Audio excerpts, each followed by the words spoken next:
diundangkan 6 bulan, tapi ini 2 tahun baru 2 tahun lebih baru diterbitkan peraturan pemerintahnya. Jadi salah satunya adalah untuk meningkatkan iklim usaha yang kondusif, penyelenggaraan jasa konstruksi yang transparan, yang selama ini dianggap mungkin tidak transparan atau kurang transparan, dan persaingan usaha yang sehat, dan jaminan kesetaraan antara penyedia jasa dan pengguna jasa. Tapi kalau kita kaji, kita teliti bersama, kita pahami, itu masih banyak di kontrak konstruksi kita sebenarnya yang tidak setara. Tapi bagaimanapun memang kalau kontrak pemerintah dengan swasta ya karena pemerintah yang mempunyai uang, yang mempunyai dana ya otomatis harus bisa mengatur penyedia jasanya. Dan yang selanjutnya adalah penyederhanaan semua skema. Kalau kita lihat di peraturan Menteri PU 14 tahun 2020 itu sangat-sangat sederhana sekali. Jadi untuk usaha kecil dan menengah itu sudah sangat disederhanakan. Sedangkan untuk usaha besar itu memang usaha besar ini ada beberapa yang ditekankan lagi karena memang nilainya juga tidak lumayan lagi, tapi memang nilainya cukup bagus untuk usaha jasa konstruksi. Dan bahwa PP ini menjamin arah kebijakan jasa konstruksi untuk lebih baik dan yang jelas meningkatkan profesionalisme dan kinerja. Nah, selama ini kinerja penyedia jasa konstruksi masih belum tersentuh. Jadi kadang-kadang kita di lapangan pengennya penyedia yang bagus, tapi ternyata dapatnya itu lagi. Nah, ini seperti apa gitu. Nah, ini harus sebenarnya kewajiban kita bersama, kewajiban PPK terutama untuk membuat laporan kinerja dari penyedia jasa konstruksi. Dan itu memang harus ada aturan tersendiri, harus ada kebijakan tersendiri, terutama dari pimpinan pemerintah, baik itu di daerah maupun di pusat, untuk mengesahkan sebenarnya kinerja seperti apa yang dibutuhkan oleh dunia konstruksi kita. Saya lanjutkan. Ini jadi Undang-Undang Jasa Konstruksi nomor 2 tahun 2017 ini yang membentuk peraturan pelaksanaan UJK-nya. Jadi kalau dulu ada peraturan pemerintah nomor 18 1920 tahun 99 dengan terbitnya PP 20 tahun 2020 ini 22 tahun 2020 ini, maka beberapa peraturan pemerintah tersebut yang tidak sesuai harus dicabut atau tidak berlaku lagi. Jadi kalau dulu usaha jasa konstruksi PP tersendiri, pembinaan dan partisipasi masyarakat jasa konstruksi juga peraturan pemerintah sendiri, terus penyelenggaraan jasa konstruksi juga peraturan pemerintah sendiri, maka sekarang digabungkan hanya menjadi satu, yaitu peraturan pemerintah tentang pelaksanaan Undang-Undang nomor 2 tahun 2017 tentang jasa konstruksi. Jadi hanya ada satu peraturan pemerintah yang disusun, sebenarnya penyusunnya adalah Direktorat Jenderal Bina Konstruksi Kementerian PUPR. Ini dasar pemikirannya seperti ini karena memang amanat dari Kepres nomor 9 tahun 2018 bahwa penyusunan peraturan pemerintah harus digabungkan menjadi satu.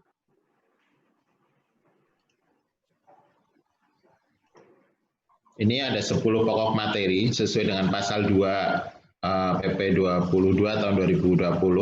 Ini ada 10 pokok materi yang dicantumkan dalam pasal ini, yaitu ada tanggung jawab dan kewenangan, struktur usaha dan segmentasi pasar jasa konstruksi, penyelenggaraan usaha jasa konstruksi, rantai pasok sumber daya konstruksi ini yang sekarang juga lagi viral. Jadi Bapak Ibu sekalian, kalau mungkin punya putra putri sedang belajar di teknik sipil atau arsitektur, ini satu profesi baru tentang rantai pasok, dan ini luar biasa karena ke depan jasa konstruksi kita, infrastruktur kita itu nanti sudah tidak lagi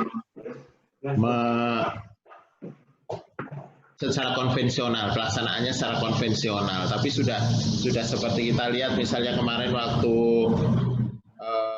corona sedang heboh-hebohnya di Cina itu bikin rumah sakit hanya 10 hari, terus di Pulau Galang juga ada, dan beberapa gedung kita juga sistemnya sudah lockdown. Nah itu kedepannya seperti itu. Jadi ini gambaran saja bagi kita, bagi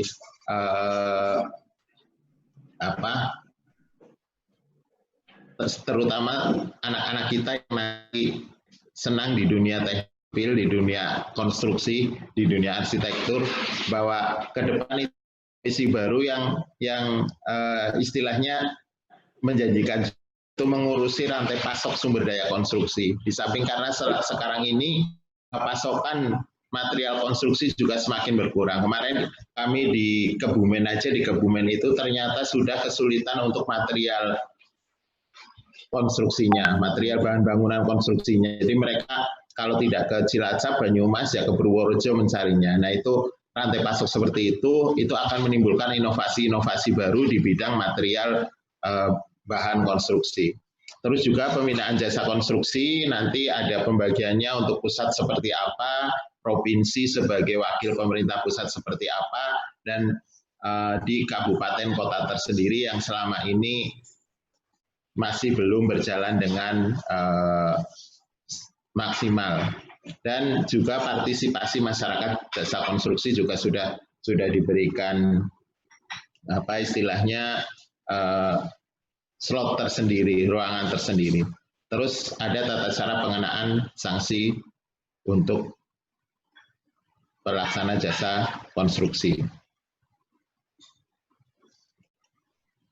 Sedangkan tanggung jawab dan kewenangan kita yang poin kedua, tanggung jawab dan kewenangan.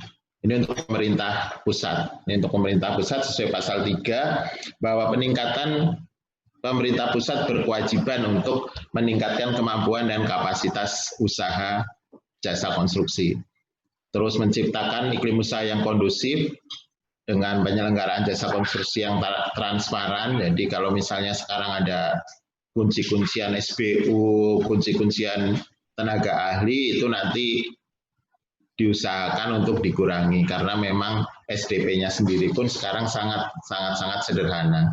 Dan itu juga sebenarnya kalau kita lihat undang-undang jasa konstruksinya sendiri sebenarnya sudah sifatnya perdata, bukan pidana. Tetapi karena adanya fraud seperti itu, adanya ketidakjujuran seperti itu, akhirnya larinya pidana juga gitu akhirnya. Jadi sebenarnya pidana di sini rata-rata itu karena fraud, karena dan lain-lain, pengaturan dan sebagainya.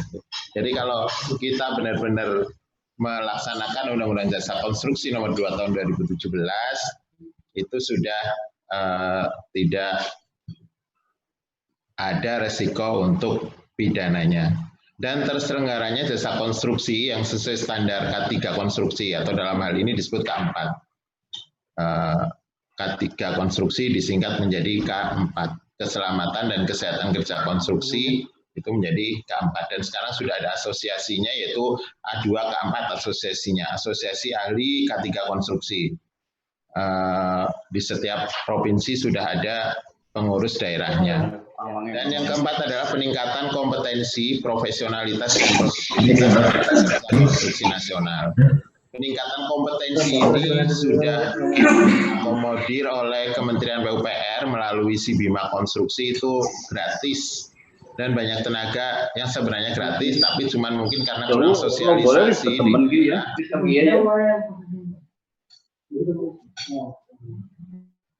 Karena kurang sosialisasi di daerah, akhirnya banyak sekali yang belum bisa meningkatkan kapasitasnya, kompetensinya. Sebenarnya ini gratis dan terutama untuk tenaga-tenaga ahli konstruksi dan tenaga terampil di bidang konstruksi. Yang kelima adalah meningkatkan kualitas penggunaan MPK. MPK ini adalah metode pelaksanaan konstruksi, terus teknologinya, dan TKDN, tingkat komponen dalam negeri. Ini juga kewajiban pemerintah pusat untuk meningkatkan semua itu. Jadi dari poin 1, 2, 3, 4, 5, dan poin ke-6 adalah juga pemerintah pusat harus bisa meningkatkan partisipasi masyarakat jasa konstruksi. Dan yang ketujuh adalah sistem informasi jasa konstruksi. Kalau dulu sudah ada sistemnya itu, jadi setiap kabupaten kota itu kalau tidak salah dulu di asisten 2 dan di dinas pekerjaan umum. Dan juga yang dikirim ke sana kalau tidak dari bagian pembangunan waktu itu juga mesti dari dinas pekerjaan umum. Jadi sistem pembinaan jasa konstruksi itu sebenarnya sudah ada dan sekarang dimasukkan ke dalam peraturan pemerintah ini. Saya lanjutkan. Pemerintah pusat atau pemerintah daerah melaksanakan kewenangan sesuai dengan tanggung jawabnya dengan melibatkan masyarakat jasa konstruksi. Yang dimaksud masyarakat jasa konstruksi di sini seperti apa? Adalah salah satunya penyedia jasa konstruksi, baik kontraktor maupun konsultan.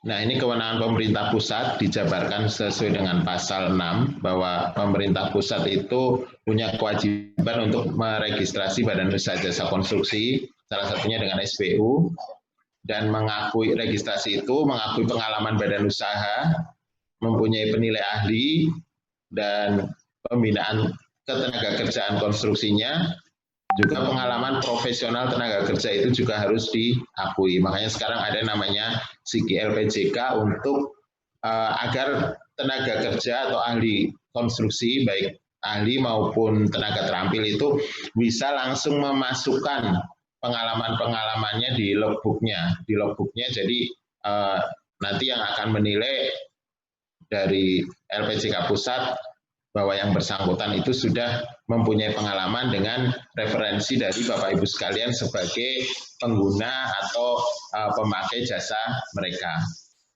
Dan ini lembaga pendidikan dan pelatihan kerja di bidang konstruksi, ini juga masih banyak peluang yang belum dimanfaatkan.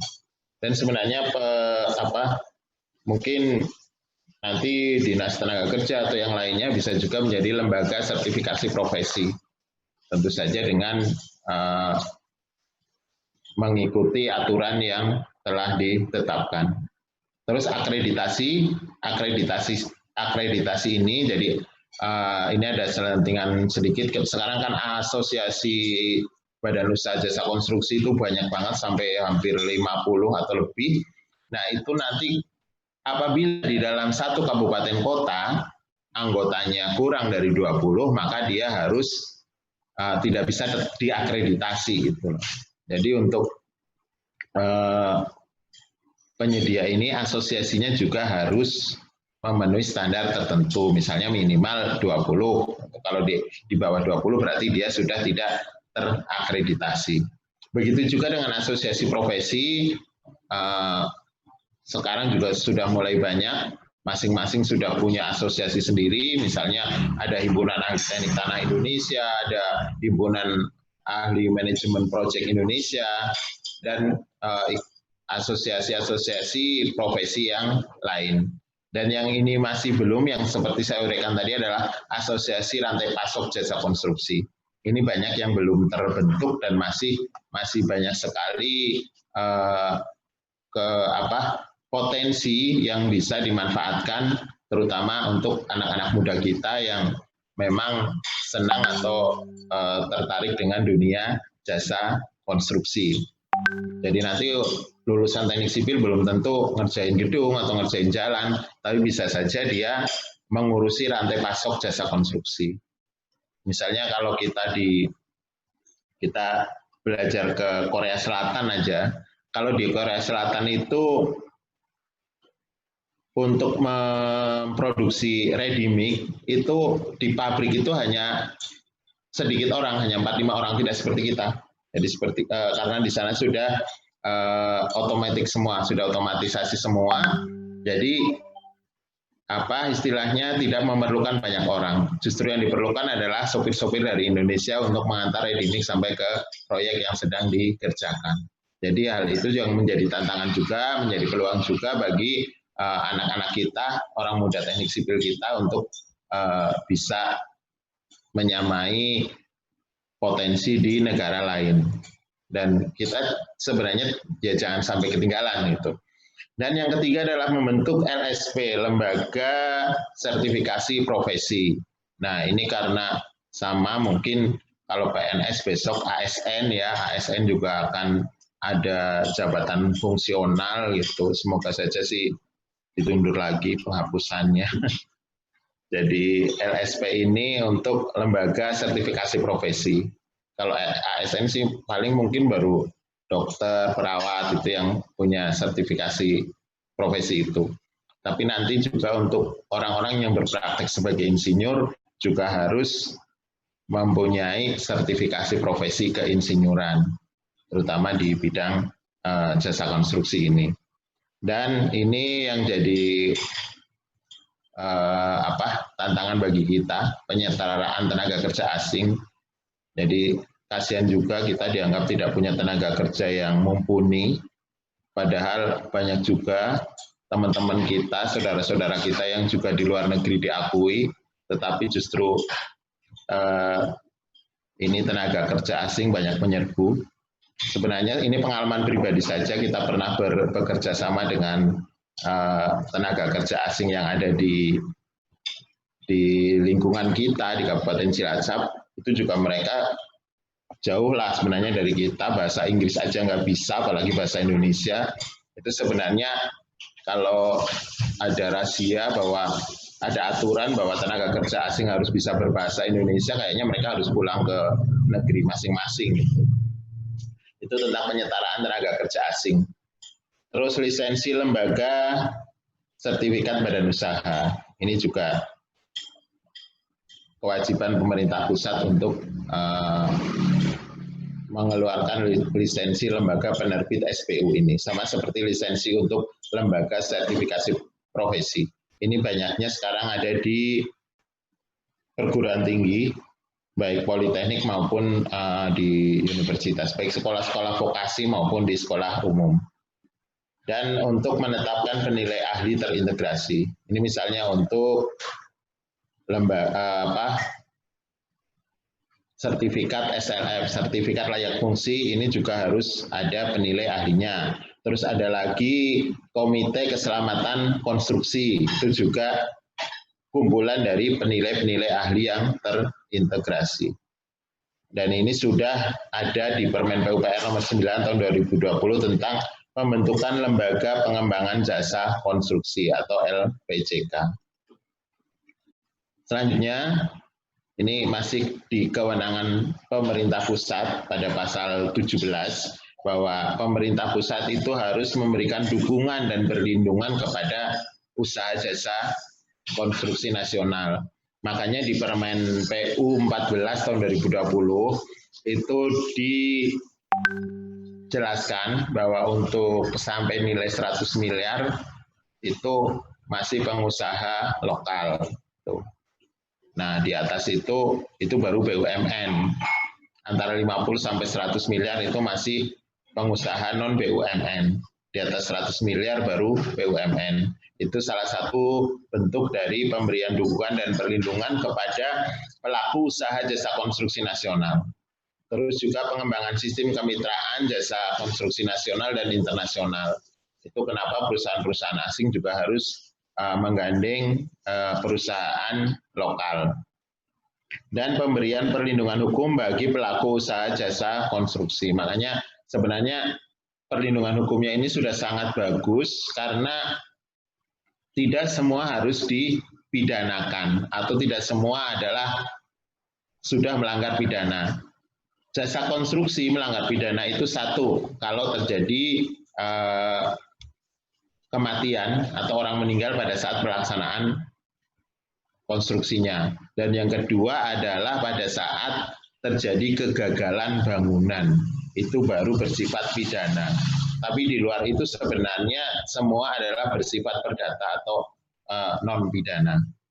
Jadi sebenarnya hal ini yang harus sering kita sampaikan. Demikian juga untuk di peraturan pengadaan barang dan jasa juga sebenarnya sifatnya adalah perdata. Dan di peraturan-peraturan yang lain adalah sebenarnya informasi seperti ini masih banyak yang belum diberikan kepada masyarakat jasa konstruksi, baik pengguna maupun penyedia konstruksi. Jadi kita sedikit-sedikit takut gitu, karena apa istilahnya ada informasi yang memang belum disampaikan ke masyarakat pengguna jasa konstruksi. Demikian juga sekarang kalau misalnya untuk pendampingan oleh auditor, pendampingan oleh ahli itu sangat diperbolehkan. Demikian juga untuk meskipun TP4D sudah tidak ada, kita sebenarnya masih diperbolehkan untuk pendampingan oleh kejaksaan dan oleh kepolisian, oleh aparat penegak hukum. Semuanya itu sebenarnya untuk meminimalkan potensi-potensi yang tidak perlu yang nanti akan bermasalah di akhir pekerjaan. Nah, ini pelaksanaan kewenangan daerah, ini yang masih beberapa masih belum dilaksanakan atau masih belum bisa dilaksanakan, tapi sebenarnya sudah mulai diakomodir dan ada pelaksanaannya, mungkin penganggarannya yang memang belum terrealisir itu. Jadi misalnya untuk penyelenggaraan pelatihan tenaga ahli konstruksi, ini beberapa dinas yang terkait sudah pernah melaksanakan, dan ini sebenarnya untuk tadi yang saya sampaikan ada si Bima Konstruksi itu gratis gitu. Jadi digratiskan untuk pelatihan penyelenggaraan tenaga terampilnya ini. Dan ini tenaga terampil cukup di kabupaten kota masing-masing. Kemarin kami di Kabupaten Kebumen itu untuk petugas K3 konstruksi dan gratis kerjasama antara dinas PUPR Kebumen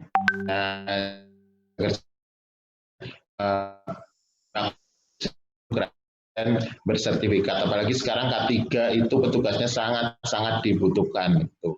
Nah, ini untuk pemerintah, kewenangan pemerintah daerah. Selanjutnya untuk struktur usaha dan segmentasi pasar jasa konstruksi. Ini jadi jasa konsultasi itu ya hanya bekerja di jasa konsultasi saja. Tetapi kalau jasa konstruksi ada dua kemungkinan, dia bekerja di pekerjaan konstruksi dan pekerjaan konstruksi yang terintegrasi. Jadi pekerjaan konstruksi terintegrasi seperti apa? Contohnya adalah desain and build. Ya, iya. Lagi nungguin.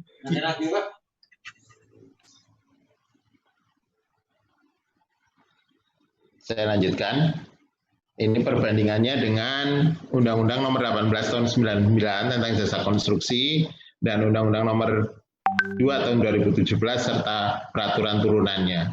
Jadi kalau dulu ada 7 sifat umum tentang jasa konstruksi, sekarang hanya jadi 4 saja: arsitektur, rekayasa terpadu, arsitektur, dan perencanaan wilayah.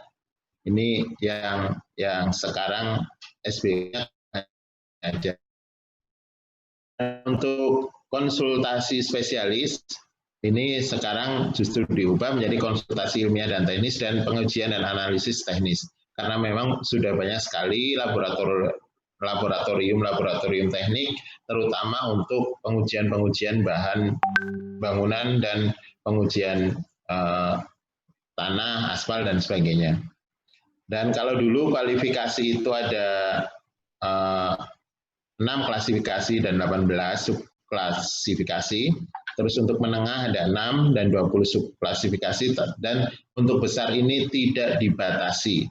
Nah, sekarang ini klasifikasi yang bersifat umum dan spesialis harus memiliki subklasifikasi sesuai dengan klasifikasi usahanya. Jadi tidak serta-merta klasifikasi ini dipunyai oleh masing-masing badan usaha. Ini masih di Undang-Undang Jasa Konstruksi dan perbandingannya. Ini untuk jasa pelaksanaan, tadi untuk konsultannya, ini untuk pelaksanaannya. Jadi kita harus membedakan kalau dulu ada gedung, sipil, mekanikal, elektrikal, dan jasa pelaksana lainnya. Sedangkan sekarang hanya untuk bangunan gedung dan bangunan sipil. Instalasi mekanikal dan elektrikal itu sudah diatur tersendiri dalam peraturan yang mengatur tentang energi dan sumber daya mineral. Jadi tidak lagi masuk ke dalam PP nomor 22 tahun 2020. Itu untuk instalasi mekanikal dan elektrikal. Nah, jasa pelaksana konstruksi spesialis, nah sekarang ini diuraikan juga menjadi instalasi konstruksi khusus, konstruksi prafabrikasi, penyelesaian bangunan, penyewaan peralatan, dan persiapan. Ini sudah dipisahkan sendiri. Misalnya kalau sekarang kita membangun gedung, ada item tentang pemasangan fondasi bore pile, fondasi side pile, dan sebagainya, itu harus diserahkan kepada ahli spesialisnya. Jadi spesialis untuk fondasi itu sudah ada sendiri. Dan bahkan ada fondasi yang masih dipegang oleh pemegang hak patennya. Misalnya kayak fondasi sarang laba-laba itu masih dipegang oleh pemilik hak patennya, dan itu hanya ada satu di Indonesia. Terus sifat keterampilan tertentu dihapus, juga jasa pelaksanaan terintegrasi. Ini juga dihapus untuk pekerjaan jasa pelaksana konstruksi. Nah, ini masih perbandingannya. Pelaksanaan terintegrasi dulu belum ada keterangannya, kalau sekarang masih sudah ada keterangannya, yaitu bangunan gedung dan bangunan sipil. Jadi bangunan gedung dan bangunan sipil itu sudah dibedakan. Bangunan sipil itu terdiri dari apa saja, yaitu jalan, jembatan, dan sumber daya air. Itu bangunan sipil. Jadi kalau bangunan gedung, ya bangunan gedung itu sendiri, tapi kalau bangunan sipil itu terdiri dari jalan, jembatan, dan sumber daya air. Ini perbandingannya untuk layanan jasa usaha, layanan usaha jasa konstruksi. Jadi jasa perencanaan ini terdiri dari pengkajian, perencanaan, perancangan, pengawasan, dan manajemen penyelenggaraan konstruksi. Nah, manajemen penyelenggaraan konstruksi ini, atau sering kita sebut MK, itu sebenarnya dia mengawasi mulai dari perencanaan sampai dengan pengawasan. Jadi kalau sudah menggunakan MK itu tidak perlu menggunakan pengawasan. Kalau sudah menggunakan MK tidak perlu menggunakan pengawasan. Nah, MK ini salah satu syaratnya adalah proyek dengan ketinggian 4 lantai atau lebih, atau di atas 2000 meter persegi. Dan sekarang ada lagi namanya Building Information Modeling. Jadi Building Information Modeling itu ada di Peraturan Menteri PU nomor 22 tahun 2018 tentang bangunan gedung negara. Jadi BIM itu kalau misalnya Bapak Ibu sekalian dari pengguna itu akan membuat gedung dengan tinggi lebih dari 2 lantai dan luasan lebih dari 2000 meter persegi, itu untuk perencanaan dan perancangannya silakan untuk ditambahkan penggunaan Building Information Management. Itu sudah harus dari perencanaan. Belum lagi nanti ada Green Building. Nah, Green Building itu juga sesuai dengan Peraturan Menteri tentang Petunjuk Teknis Bangunan Gedung Negara, itu juga untuk luasan tertentu harus sudah menggunakan green building, karena nanti tujuannya tetap untuk sustainability development. Jadi pembangunan yang berkelanjutan itu saling keterkaitan antara jasa konstruksi, pelaksana jasa konstruksi, dan perencana jasa konstruksi. Dan semua sudah diakomodir di beberapa peraturan Menteri Pekerjaan Umum. Terus untuk jasa pengawasan itu kalau dulu hanya jasa pengawasan, sekarang ada teknis dan analisis. Misalnya pengujian teknisnya bisa, nah sekarang tinggal analisisnya. Analisisnya ini sekarang bisa terhadap gempa, terhadap banjir, kondisi alam yang lainnya. Misalnya seperti kita di daerah yang berada di jalur gempa, kita berada di jalur gempa, ini analisis yang, nah selama ini perencanaan kita itu masih hanya sebatas orang bisa menggambar saja. Nah jarang sekali ada pemilik bangunan itu menanyakan ini analisis gempanya seperti apa. Sebenarnya meskipun hanya 2 lantai, 3 lantai, atau bahkan 1 lantai sekalipun, itu pengguna anggaran atau PPK itu berhak untuk menanyakan ini perhitungan gempanya seperti apa. Kalau portal sederhananya seperti ini. Nah itu yang masih jarang dilakukan oleh teman-teman kita yang menjadi pengguna jasa. Selanjutnya, bahwa untuk pekerjaan konstruksi itu di samping pembangunan, pemeliharaan, pembongkaran, dan atau pembongkaran kembali. Kemarin ada yang menanyakan, Pak, kalau rehabilitasi itu masuknya apa? Kalau rehabilitasi itu masuknya bisa masuk ke pemeliharaan dan bisa masuk ke pembongkaran dan pembangunan kembali. Jadi ada dua sisi yang harus dipertimbangkan.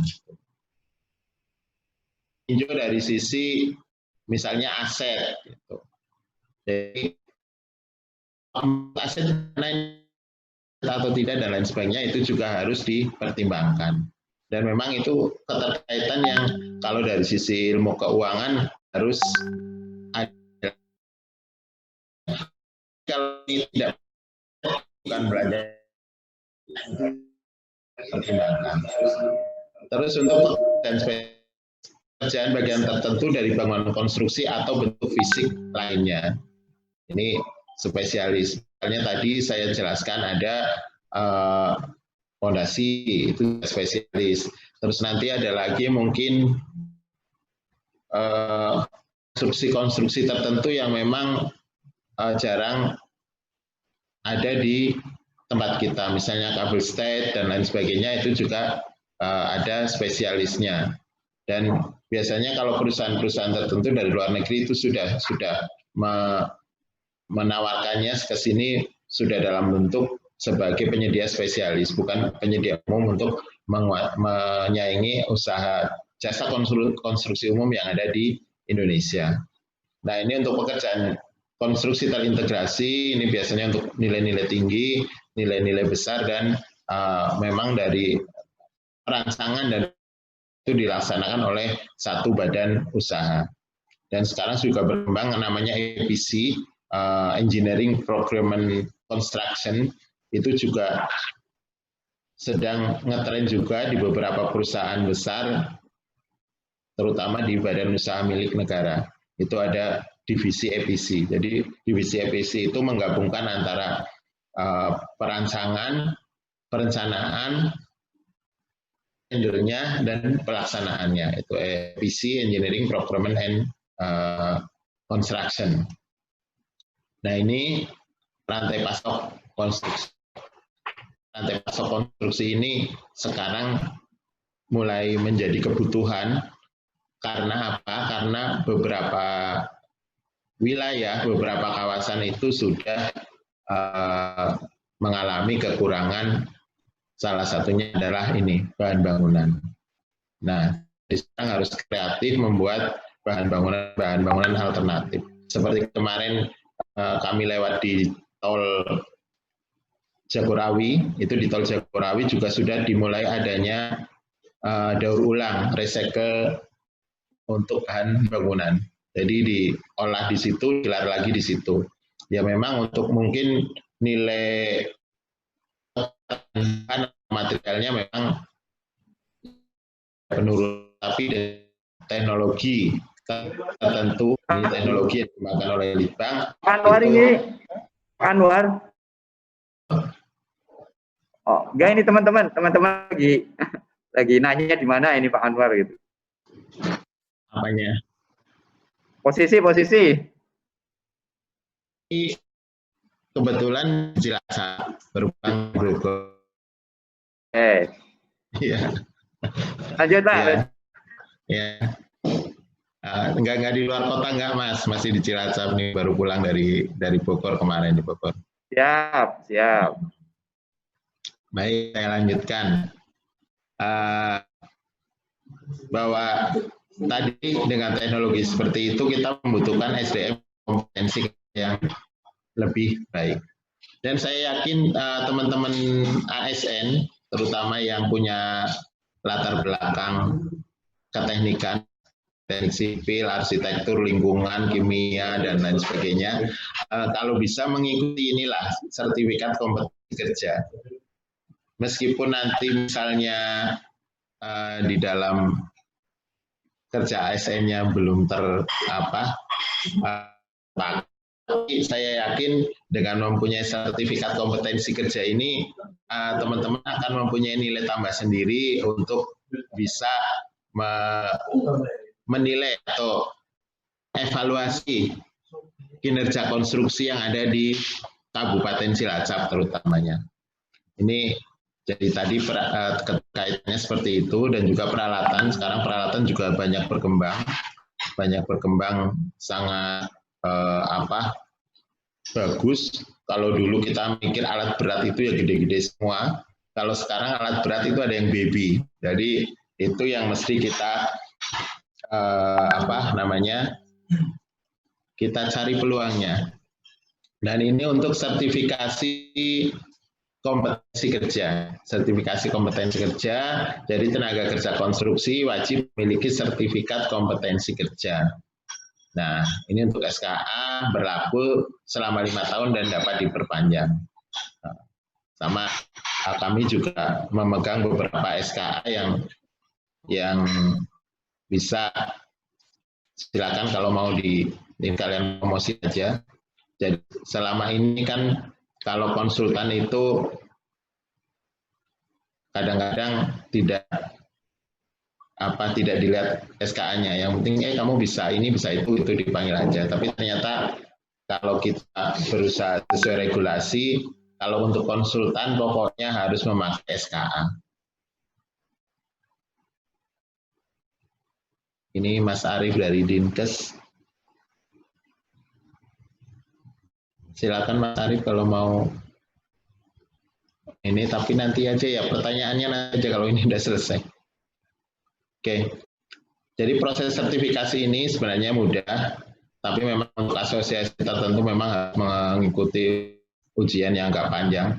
Misalnya HAKI, Himpunan Ahli Konstruksi Indonesia, itu ketuanya Pak Derajat Jiwandono, ya Pak Derajat, itu tidak mau mengeluarkan SKA tanpa ujian. Jadi kalau di SKA itu bisa setengah jam jadi, 1 jam jadi. Kalau di HAKI itu prosesnya bisa sampai 3 bulan karena adanya uji kompetensi yang benar-benar diuji orangnya. Nah ini segmentasi pasar itu sebenarnya dasar pemikirannya ada di resiko, teknologi, dan biaya. Dan ini nanti akan dijelaskan di Peraturan Menteri Pekerjaan Umum Nomor 14 Tahun 2020. Jadi ditentukan berdasarkan ruang lingkupnya, terus lokasi pekerjaannya, dan kebutuhan sumber daya tenaga kerja. Ini. Nah, untuk kecil seperti apa, untuk menengah seperti apa, untuk besar seperti apa, nanti di Permen PU 14 Tahun 2020. Dan teknologinya kalau sederhana seperti apa, kalau peralatan seperti apa, tenaga ahlinya seperti apa, itu juga nanti akan dijelaskan. Jadi kalau K3 termasuk di dalam risiko, masuknya risiko. Ada juga yang, Pak, nilai pekerjaannya cuma 50 juta, apa perlu K3? Sebenarnya itu bisa disiasati. Jadi tidak perlu atau tidak perlu, semuanya perlu karena semuanya punya risiko untuk terjadi kecelakaan kerja. Jadi meskipun kita hanya membuat kolam yang ukurannya 1 kali 2 meter untuk kecelakaan kerja di situ. Bagaimana kita menyikapi untuk pelaksanaan K3 konstruksinya. Terus juga biaya ini juga dikembalikan ke Undang-Undang UMKM, di mana untuk usaha kecil sampai 2,5 miliar, di atas 2,5 miliar adalah usaha non kecil.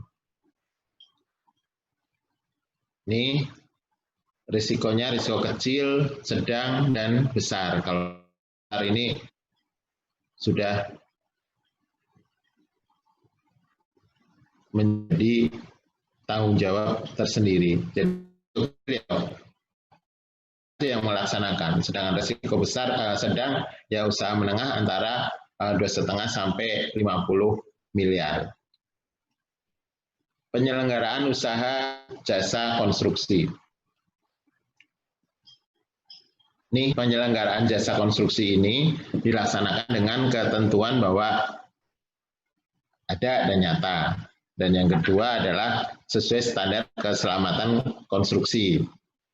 Terus mempunyai kemampuan usaha sesuai kompetensi dan kinerja. Nah, ini kemarin ada bukan kasus ya yang bertanya, Pak, dia SBU-nya keluar pada bulan April, tetapi dia sudah punya tahun sebelumnya, tahun 2019. Sebenarnya boleh nggak diakui pengalaman itu? Nah, pengalaman itu tidak boleh diakui karena dia belum punya izin usaha jasa konstruksi. Pengalaman yang diakui adalah pengalaman di mana dia sudah punya izin usaha jasa konstruksi, dia melaksanakan baik diperintah oleh swasta maupun diperintah oleh negara. Nah, itu yang punya pengalaman itu adalah yang sudah punya IUJK. Kalau dia mengaku punya pengalaman, berarti dia bekerja tanpa izin usaha jasa konstruksi. Malah itu pelanggaran terhadap regulasi sendiri. Gitu. Jadi kemampuan usaha ini salah satunya dengan menunjuk pengalaman dan kinerja. Jadi kalau belum punya IUJK ya jangan menganggap punya pengalaman. Dan standar keempat ini salah satunya adalah di samping keselamatan kerja konstruksi, itu juga ada pengendalian dan penjaminan mutu jasa konstruksi. Jadi pengendalian dan penjaminan mutu jasa konstruksi ini sudah ada di Peraturan Menteri Nomor 21 tahun 2019. Nah, memang ini ada beberapa peraturan menteri yang lahirnya lebih dulu daripada peraturan pemerintahnya. Nah, ini yang masih perlu diperjuangkan oleh bapak-bapak sekalian. Standar remunerasi minimal jabatan ahli, ini kasihan sekali kami konsultan ini masih sangat rendah sekali. Bahkan kalau kita melihat kemarin ada pembayaran remunerasi sebegitu kecilnya. Kasihan sekali kalau kita kekeh dengan peraturan Menteri Menteri PUPR nomor 897 tahun 2017 di mana remunerasinya itu tinggi-tinggi sekali ya, enggak segitu-gitu juga lah, tapi istilahnya ada penghargaan lah terhadap kami orang-orang jasa konstruksi terutama terhadap konsultan. Jadi ada beberapa tenaga yang memang dihargai di bawah UMR itu. Tukang gambar hanya 250.000, hanya 400.000. Itu padahal jadi tukang gambar juga sekolahnya pusing. Enggak sekolah aja itu. Gambarnya salah juga, bangunannya salah, tapi penghargaannya terhadap mereka itu sangat jauh di bawah UMR. Ya jelas sangat ya kita harus mengembalikan ke diri kita sendirilah ya. Kita harus istilahnya punya empati gitu. Bagaimana kalau kita gaji hanya dengan dihonori dengan hanya segitu, sementara bangunan yang diproduksi juga bangunan yang bagus. Terus ada juga beberapa ini mungkin tidak terjadi di Cilacap sih, tapi di tempat lain. Pokoknya kalau konsultan itu maksimal 50 juta biar tidak seleksi. Nah itu juga kurang pas karena untuk seleksi konsultan itu sampai 100 juta itu masih juga bisa seleksi. Dan bukan berarti, untuk nilai sekian konsultannya hanya punya anggaran sekian rupiah gitu, atau dibatasi sekali. Nah itu kita kembalilah, bagaimana kalau kita sendiri atau anak-anak kita yang sudah sekolah teknik sipil, arsitektur susah gitu, ternyata penghargaannya sangat kurang. Jadi memang kalau standar remunerasi nasional, misalnya untuk tenaga ahli muda baru 1 tahun itu di atas 25 juta gitu. Tetapi ya kita pahamlah kondisi keuangan di daerah, tapi bukan berarti terus karena kita paham kondisi keuangan di daerah, terus jadi kita belum ada penghargaan yang semestinya. Karena manapun jabatan ahli itu harus berani bertanggung jawab secara profesional dengan keahliannya itu. Nah ini, kadang kita, ini hanya bikin turap nilainya sekian gitu. Padahal bikin turap itu ternyata ya harus berpikir, ini nanti kalau bisanya tidak longsor bagaimana, ini menguji tanahnya seperti apa, itu juga butuh keahlian. Seperti itu. Jadi di samping standar remunerasi minimal yang terpenuhi, juga seorang ahli harus dituntut untuk memberikan tanggung jawab profesionalnya. Begitu juga dengan penggunaan sumber daya konstruksi dalam negeri, ini harus kita harus kita utamakan. Kemarin beredar waktu Pak Harto dari perjalanan dari luar negeri itu di pesawat, kalau kita mau seperti ini terus, kita akan menjadi, kalau kita tidak mau memakai produksi dalam negeri, kita akan menjadi, bukan menjadi tuan di negeri sendiri, tapi kita akan menjadi pembantu di negeri sendiri. 25 tahun yang lalu Pak Presiden Soeharto itu sudah mengatakan seperti itu. Dan ternyata ini sekarang beberapa sudah terjadi.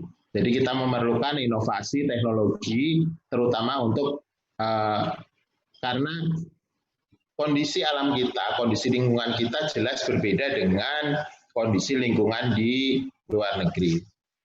Nah, karena ada inovasi, ada penggunaan sumber daya konstruksi, maka timbullah rantai pasok. Nah, ini karena keterbatasan pasokan bahan konstruksi secara lokal, maka kita harus pandai-pandai menyikapi ini. Kalau istilah bakunya, istilah ininya ada di supply chain management. Jadi kalau orang-orang teknik industri itu biasanya mereka akan bicara tentang supply chain management. Jadi manajemen rantai pasoknya seperti apa, yaitu yang harus disikapi, harus pelajari bersama. Dan yang terakhir adalah aspek risiko. Aspek risiko ini juga bagaimana sih sebuah konstruksi, sebuah bangunan itu bisa menimbulkan risiko apa saja. Karena alam atau karena seperti itu. Nah, ini masih di penyelenggaraan jasa konstruksi, jadi hasil perancangan konstruksi dapat dilakukan pemeriksaan oleh instansi berwenang. Nah, ini nanti kita harus lebih banyak memproduksi ahli K3. Jadi nanti K3 tidak hanya masalah keselamatan konstruksi saja, tapi juga penjaminan dan pengendalian mutu jasa konstruksi. Terus kegiatan pengawasan oleh pengguna jasa adalah terpenuhinya syarat keteknikan. Ini juga masih banyak peluang di sini yang sebenarnya, dan juga ini pesan saja untuk SKPD atau instansi yang memang bukan menguji teknik konstruksi itu. kemarin kita baru saja dari Pelabuhan Perikanan Samudra Cilacap.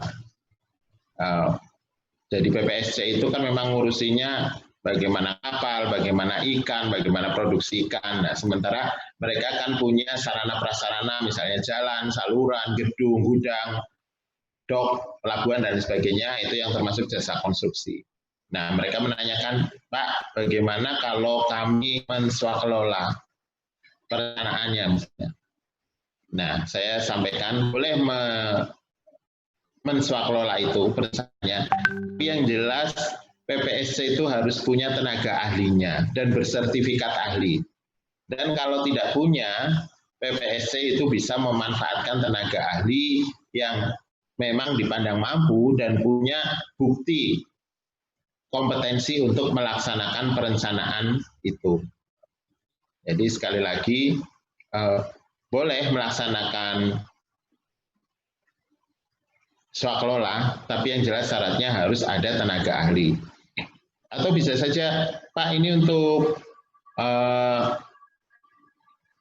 perancangan infrastruktur, kalau misalnya menggandeng perguruan tinggi, oh ya itu bisa juga, karena itu swakelola tipe 2. Tapi kalau untuk swakelola tipe 3 dan 4 itu tidak bisa dilaksanakan. Jadi seperti itu. Nah, kalau untuk pelaksanaan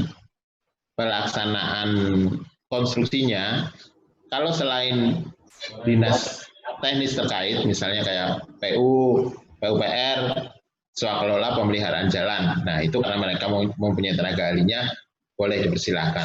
Tapi kalau misalnya dinas yang benar-benar tidak pernah mengurusi itu, mau melaksanakan swakelola konstruksinya, itu harus melihat lagi kemampuan dari instansi atau dinas yang bersangkutan. Nah, ini sistem penilaian kualifikasi. Jadi ini nanti juga dijelaskan secara lebih detail di dalam Permen PUPR nomor 14 tahun 2020 yang mungkin minggu depan akan kita diskusikan bersama lagi. Jadi kalau sekarang pengusaha itu sampai subklasifikasi. Kalau dulu hanya sampai klasifikasinya saja, sekarang sampai subklasifikasi. Terus kesetaraan kualifikasi usaha dengan beban kerja.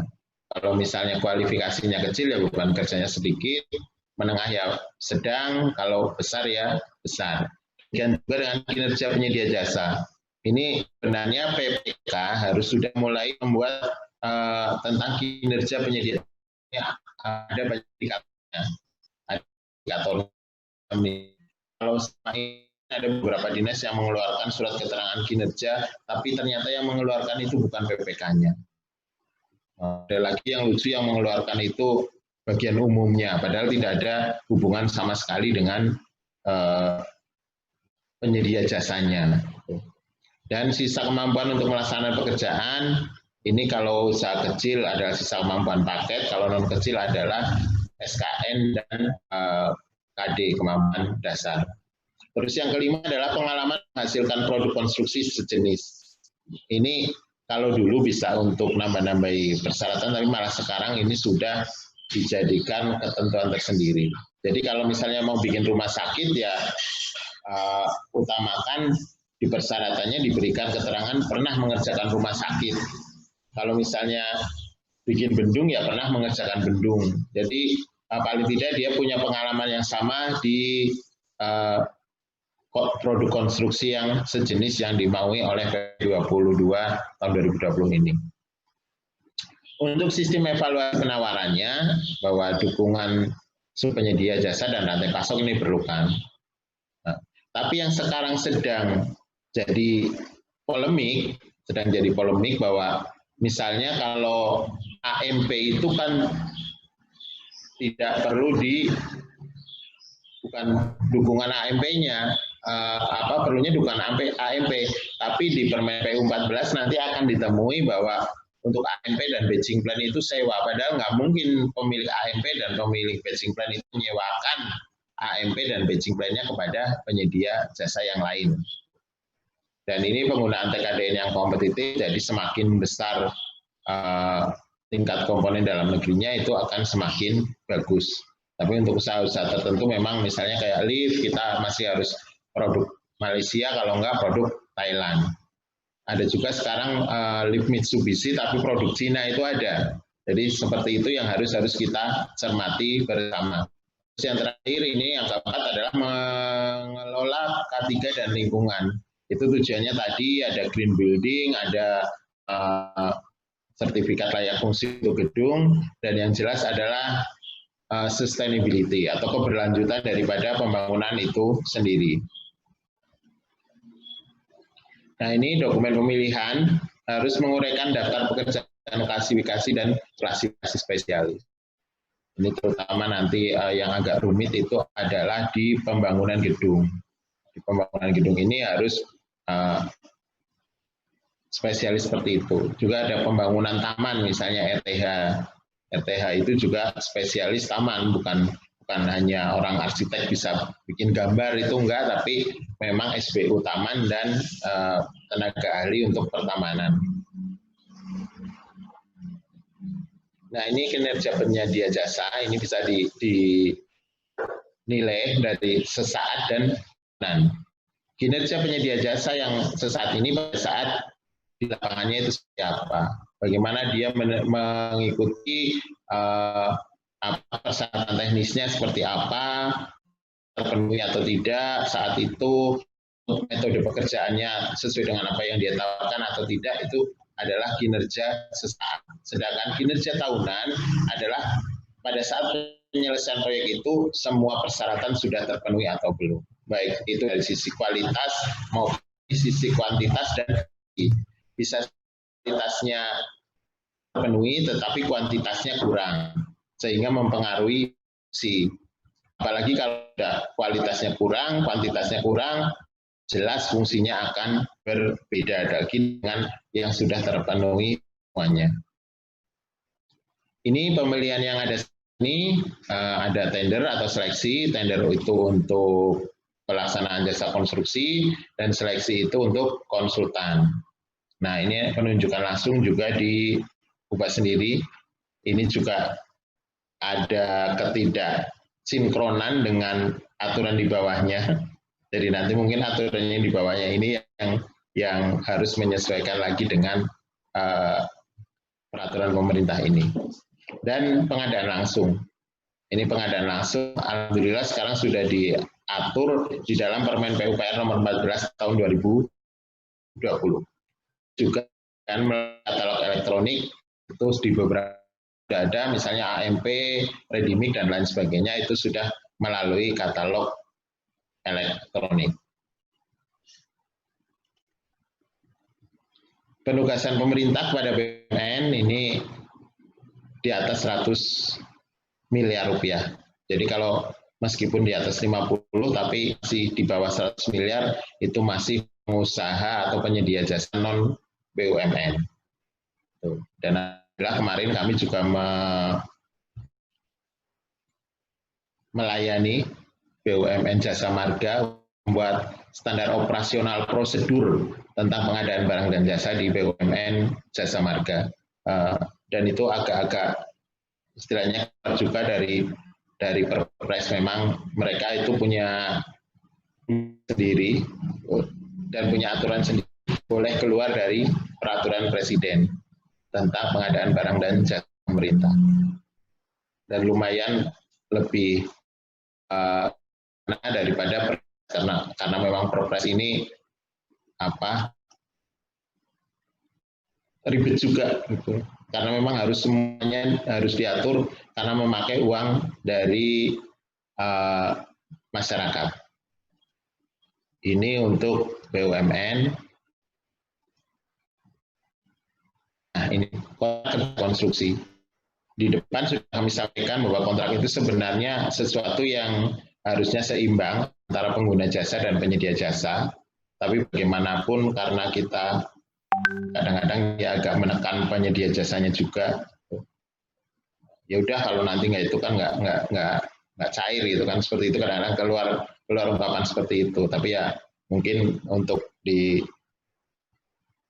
Pemkab Cilacap ya jarang lah. Tapi kalau bisa kontrak itu sebenarnya seperti cermin. Kalau kita bercermin yaitu seimbang antara apa yang di dalam cermin dan apa yang di luar cermin. Jadi sistem delivery-nya seperti apa, ini bentuk kontrak kerja sebenarnya hanya ini, terus sistem pembayarannya seperti apa, dan sistem perhitungan hasil pekerjaannya seperti apa.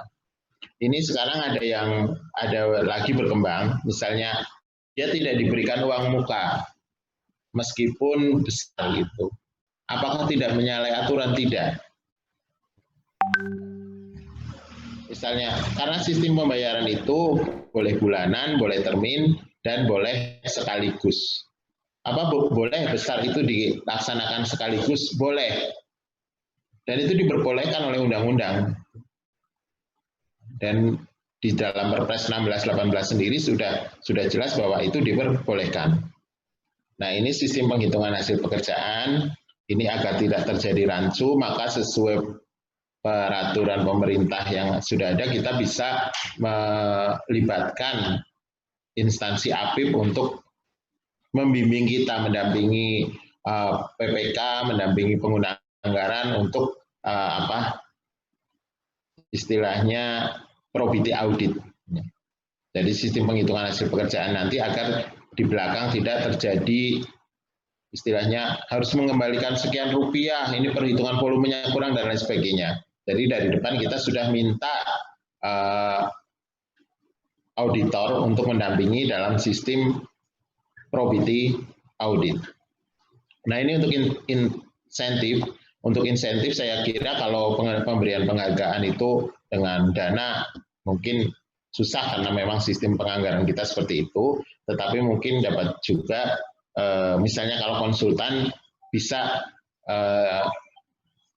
digunakan 3 kali, bisa dipakai berulang 3 kali. Jadi untuk konsultan ini bisa, dan untuk kontraktor ini mungkin insentifnya adalah pemberian penghargaan di dalam surat kinerjanya bahwa dia berkinerja bagus. Ini bentuk kontrak kerja konstruksi. Jadi bentuk kontrak kerja konstruksi tadi seperti di depan ada delivery sistemnya, baik itu meliputi rancang, penawaran, bangun, itu yang biasa kita sistem konvensional kita. Dan sekarang rancang bangun itu untuk proyek besar, terutama untuk KPBU, kerjasama pemerintah dan badan usaha, itu banyak menggunakan rancang bangun. Dan ini untuk perekayasaan pengadaan pelaksanaan ini juga di proyek-proyek besar juga, yang tadi saya sebutkan adalah EPC. Terus manajemen konstruksi dengan resiko, ini makanya punya persyaratan sendiri, dan manajemen konstruksi sebagai agen pengguna jasa. Jadi nanti sudah diakomodir juga di Peraturan Presiden Nomor 16 Tahun 2018 tentang agen pengadaan. Dan kemitraan atau kerjasama ini juga sudah diatur, sekarang kecil dengan kecil tidak boleh, harusnya kecil dengan menengah, menengah dengan besar, atau besar dengan besar. Itu boleh untuk kemitraan atau kerjasama.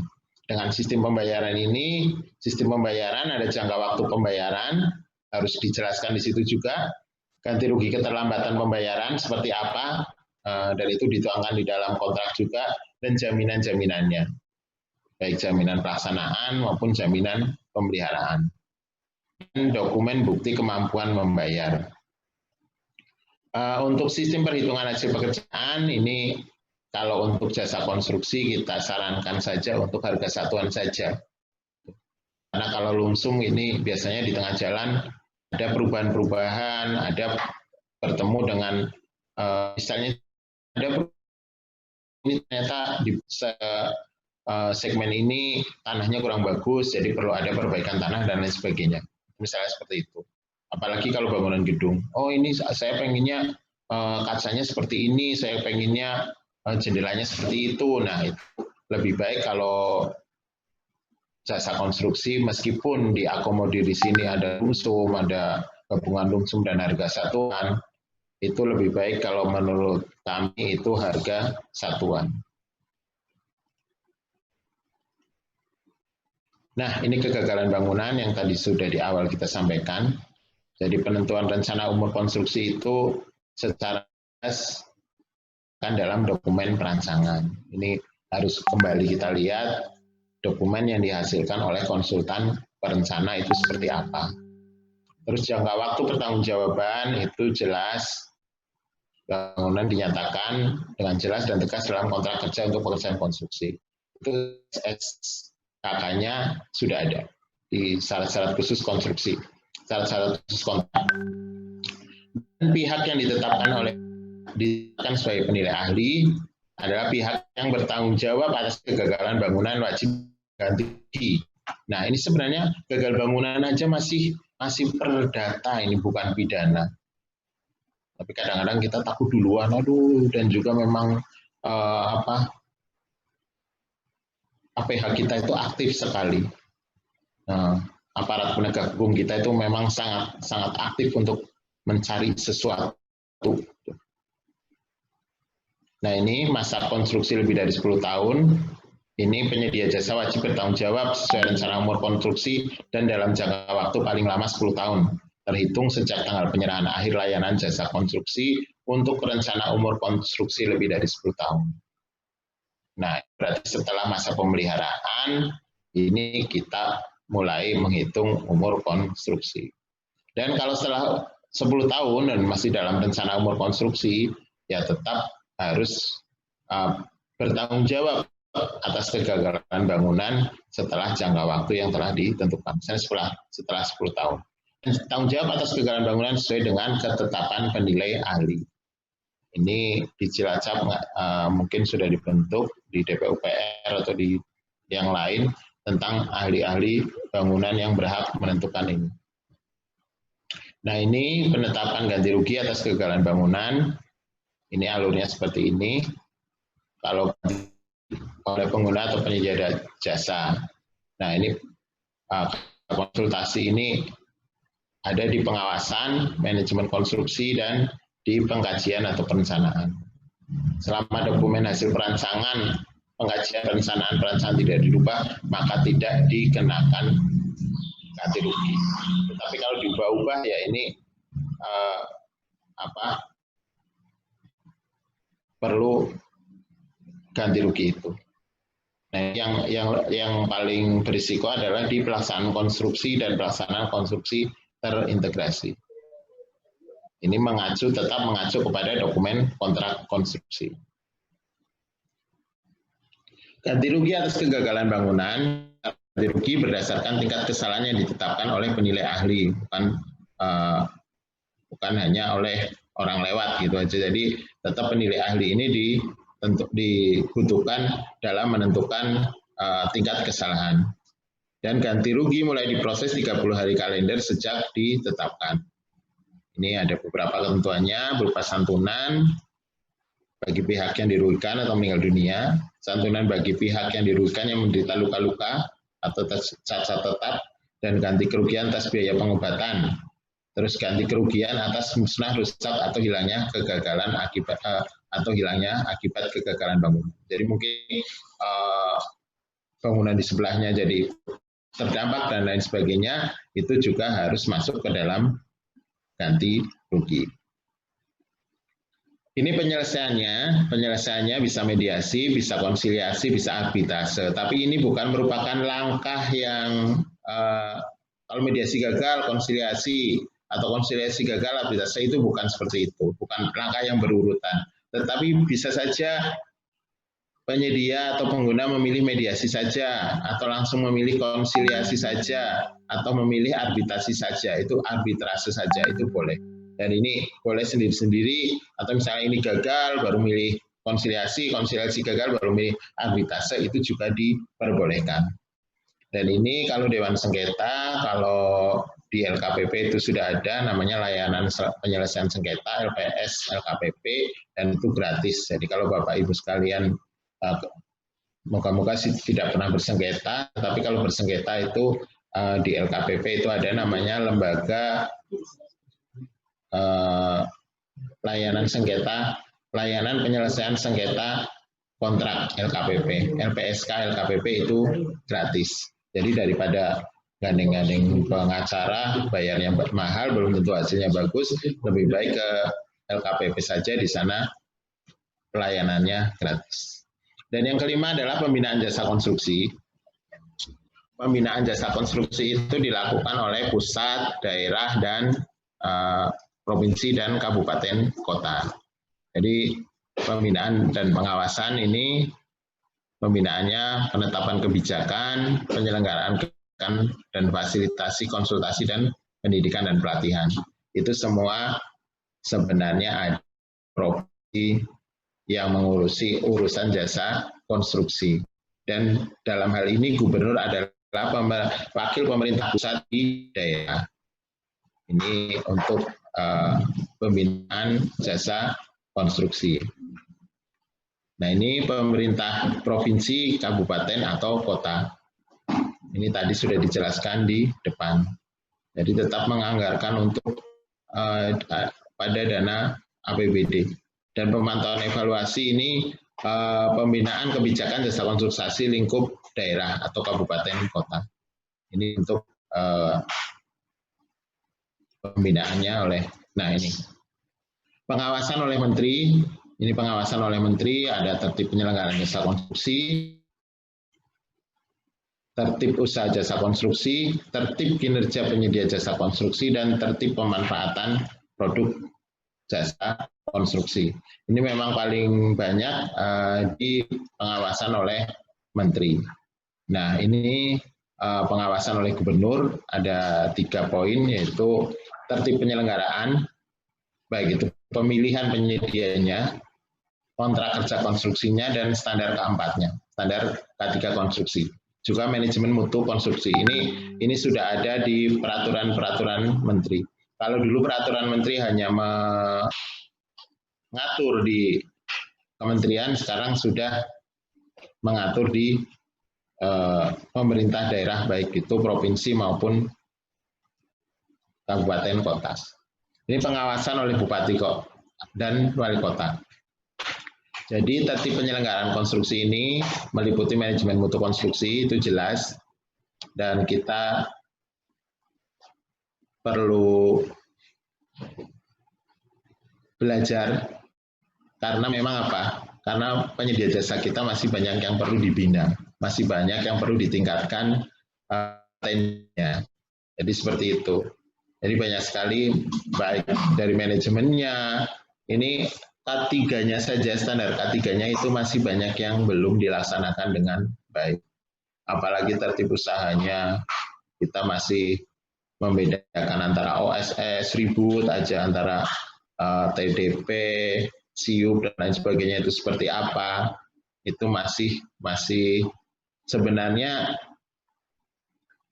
lembaganya itu sudah tidak kurang-kurang, tapi pelaku jasa konstruksinya, penyedia memang masih perlu banyak sekali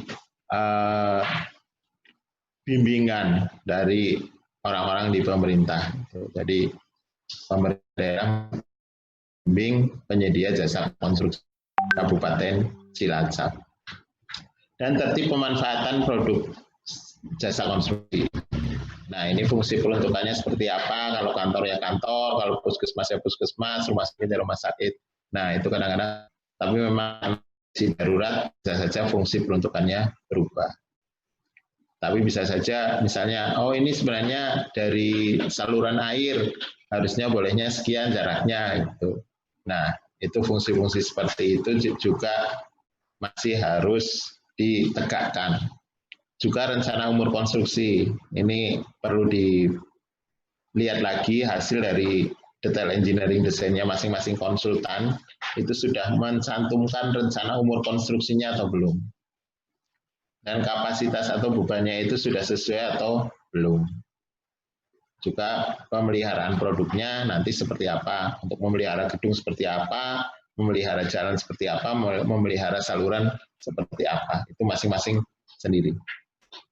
Dan ini sumber pendanaannya yang jelas untuk pemerintah Kabupaten Cilacap, jelas ada APBN dan APBD.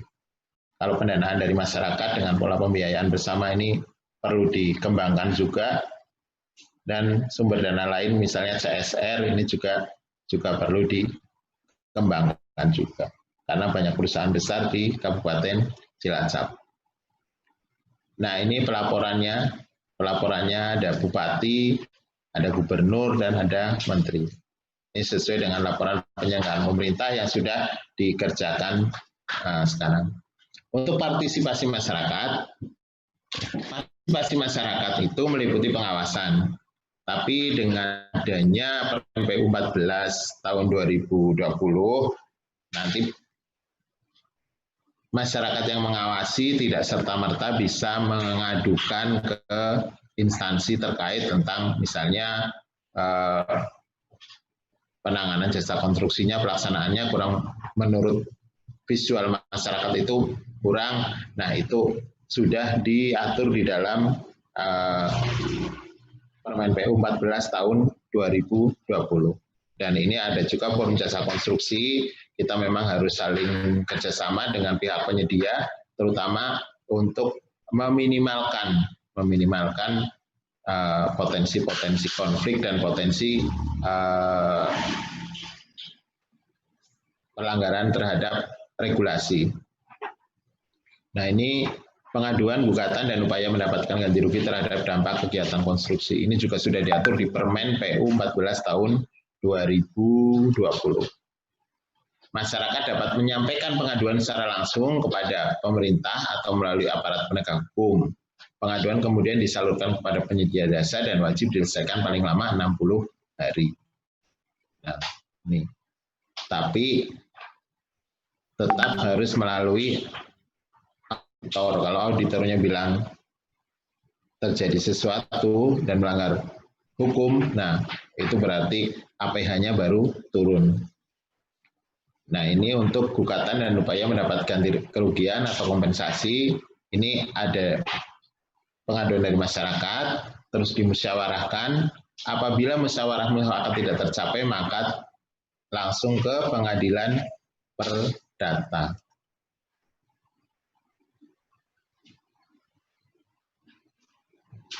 Hilang semua nih pesertanya. Oke, saya lanjutkan. Partisipasi masyarakat ini bisa melalui media elektronik dengan sistem informasi jasa konstruksi. Ini ada fungsi forumnya. Dan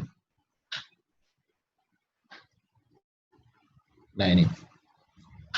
Oke, untuk pengenaan sanksi administratif, sebenarnya sanksinya hanya 2, perdata dan administratif.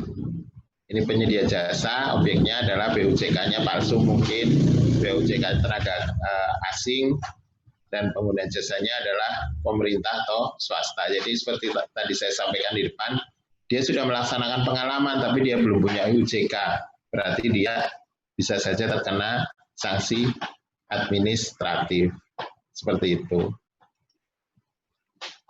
Ini jenis denda administratif seperti ini. Bisa peringatan tertulis. Ya, kemarin juga ada kasus memalsukan UJK. Jadi UJK-nya dipalsukan sebelum ada OSS. Dan itu terjadi tidak jauh dari tempat kita. Ini prosedurnya, prosedur pengenaan jenis pengenaan sanksi administratif. Ini sanksi administratif bisa juga menjadi PNBP untuk pusat dan atau pajak daerah.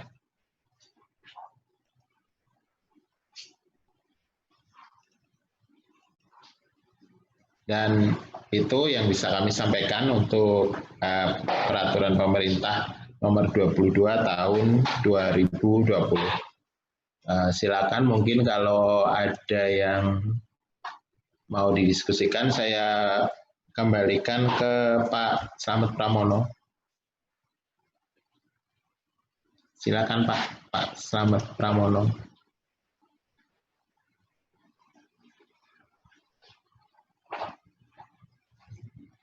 Silakan Mas Slamet Pramono, untuk waktunya saya kembalikan. Kami lagi ada rapat, jadi mungkin di... Aimon sholat kali. Halo.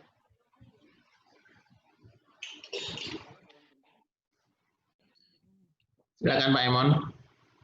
Atau dari bagian pengadaan barang dan jasa, saya kembalikan waktunya.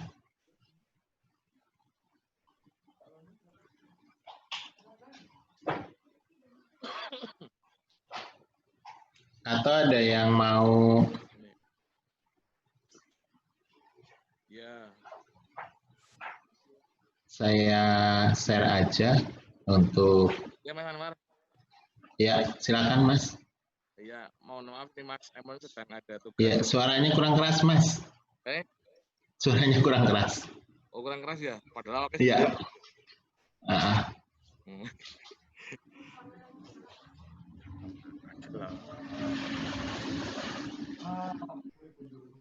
Udah jelas belum?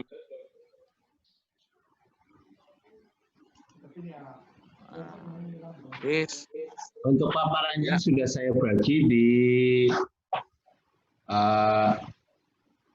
chat ya, di chat roomnya. Chat room saya bagi paparan sosialisasinya. Silakan untuk di-download sebelum nanti ditutup. Terima kasih Pak Anwar. Iya. Mas Emon sedang ada dinas, ada rapat di luar, jadi sementara kami ambil alih dulu untuk moderator. Mohon izin sebelumnya, terima kasih Mas Anwar atas materinya. Ya. Untuk teman-teman silahkan di-download materinya, ada di menu chat. Udah pada play. Terus kami langsung aja ke sesi berikutnya. Untuk sesi tanya jawab, kami buka untuk peserta pertama yang mau bertanya kepada Mas Anwar, dipersilahkan langsung saja, nggak apa-apa. Yang mau bertanya silahkan mic-nya di unmute.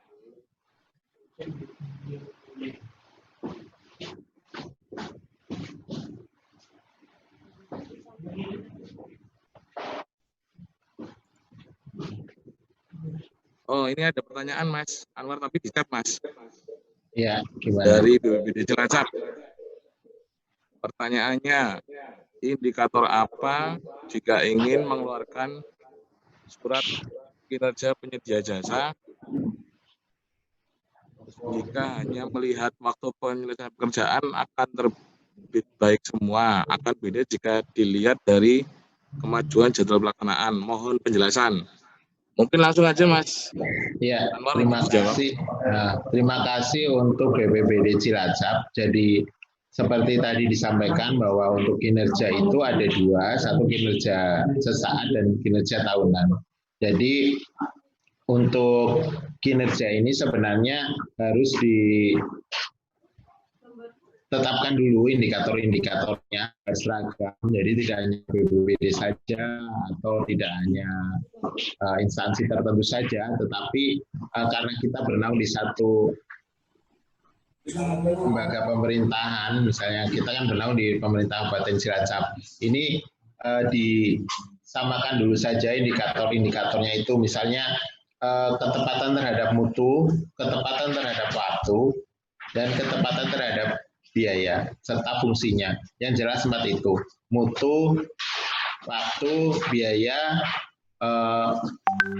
volume dan fungsi. Jadi BMW biaya, mutu dan waktu ditambahi fungsi dan volume. Jadi seperti itu. Indikatornya 5 itu terpenuhi atau tidak. Nah, nanti dari 5 indikator itu mungkin bisa dikembangkan ke indikator yang lain. Seperti itu. Seperti itu Mas Fajar, silakan. Ada yang lain mungkin? Ya, terima kasih Mas Anwar. Iya, jadi yang lain yang mau bertanya dipersilahkan.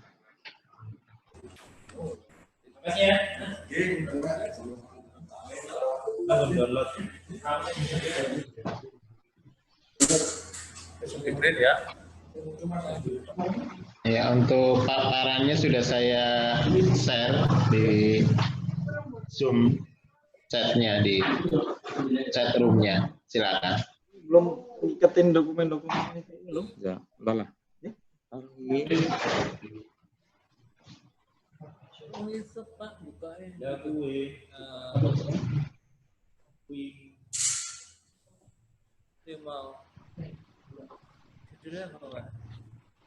Ya, masih ada 20 menit lagi, silakan. Silakan, Mas Henry, RSU mau bertanya enggak?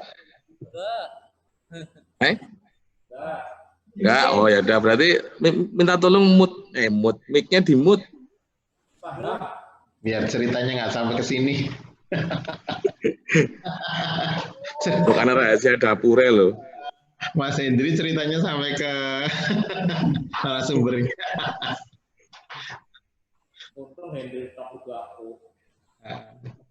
Dari dinas perikanan atau dinas lainnya mungkin ada nggak? Nah, dinas perikanan itu Mas Fajar. Dalam. Dinas perikanan itu sudah kontrak pribadi dengan saya. Oh gitu ya, ya wis. 100% ya. Untuk teman-teman dari ITKAP mungkin ada yang mau dipertanyakan? Ya. Atau kecamatan? Untuk materi dikirim enggak ya, Pak? Ada di chat, Mas. Ada di chat. Chat room. Ada di Mas chat Hendri room. tanya itu gedungnya udah jadi belum?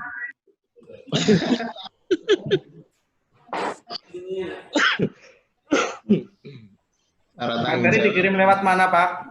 Kenapa? Chat. Di chat room. Di chat Zoom itu ada chat.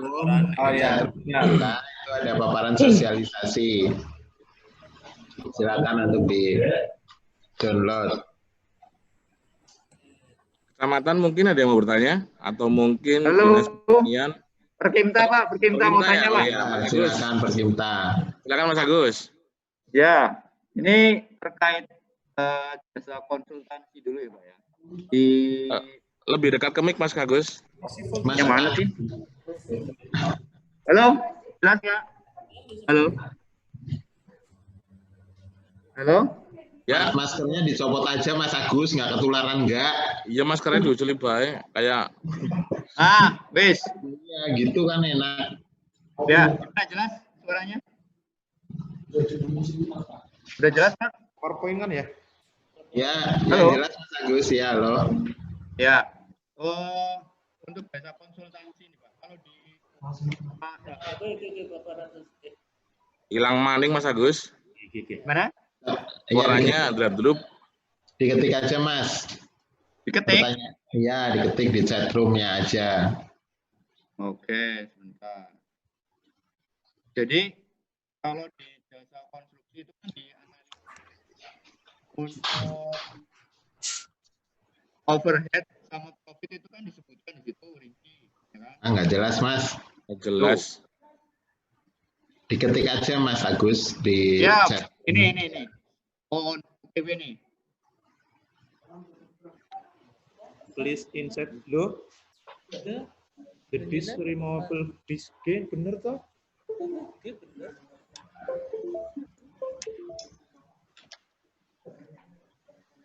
Oke Pak, itu Pak sudah. Saya antara lain itu pertanyaannya. Oke, terima kasih Mas Agus. Pertanyaannya Mas Anwar ini untuk profit jasa konsultasi disebutkan di mana ya dalam RAB? Kalau Karena kan profit, selama ini tidak ada disebutkan. iya kalau profit jelas tidak disebutkan Mas. Profit adanya di kertas kerjanya penyusun RAB. Iya, jadi profit itu disebutkan di kertas kerjanya penyusun RAB.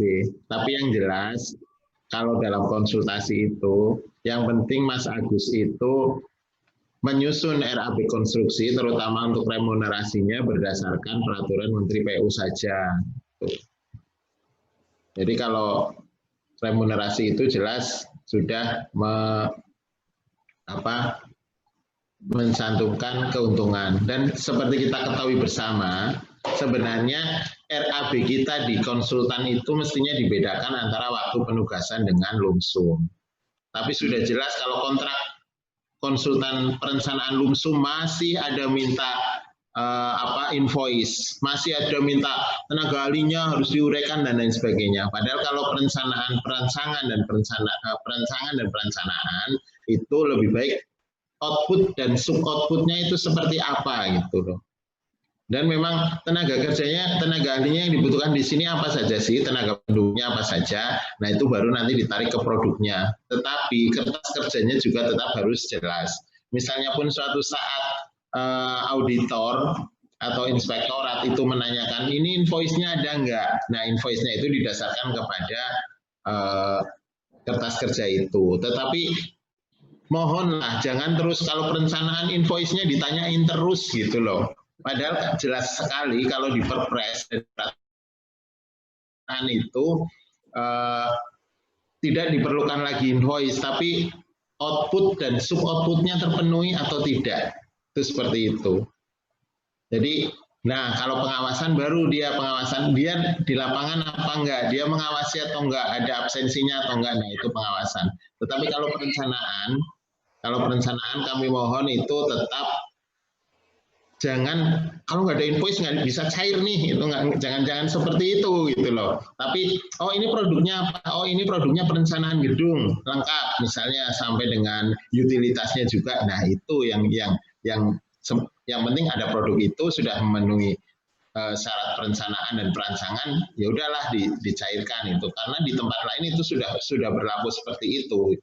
Nah untuk keuntungannya sendiri di RAB, jelas keuntungan di RAB tidak boleh dikeluarkan. Tidak boleh, oh ini untungnya 15%, oh ini untungnya 10%, itu enggak seperti itu. Tapi Mas Agus punya sejarah sendiri, oh ya ini remunerasinya sekian, keuntungannya sekian, overhead-nya seperti ini, jadi akan atas kerjanya itu juga akan bisa bercerita tentang itu. Demikian Mas Agus. Ini juga mungkin bagi yang lain bahan diskusi bagi yang lain juga, kalau perencanaan itu jangan terus ada invoice lagi, tetapi karena memang perencanaan sifatnya lumsum, jadi harus produknya seperti apa, itu yang diminta. Dan ini juga sedang berkembang lagi polemik bahwa perencanaan itu kayaknya kok kalau konsultan nggak boleh dapat untung gitu loh. Apalagi dengan invoice seperti itu kan berarti gimana, salah sedikit suruh dikembaliin kan itu. Jadi kok konsultan nggak boleh sih dapat untung kan gitu. Itu yang sedang berkembang di luar, polemik seperti itu. Tapi kalau untuk keuntungannya sendiri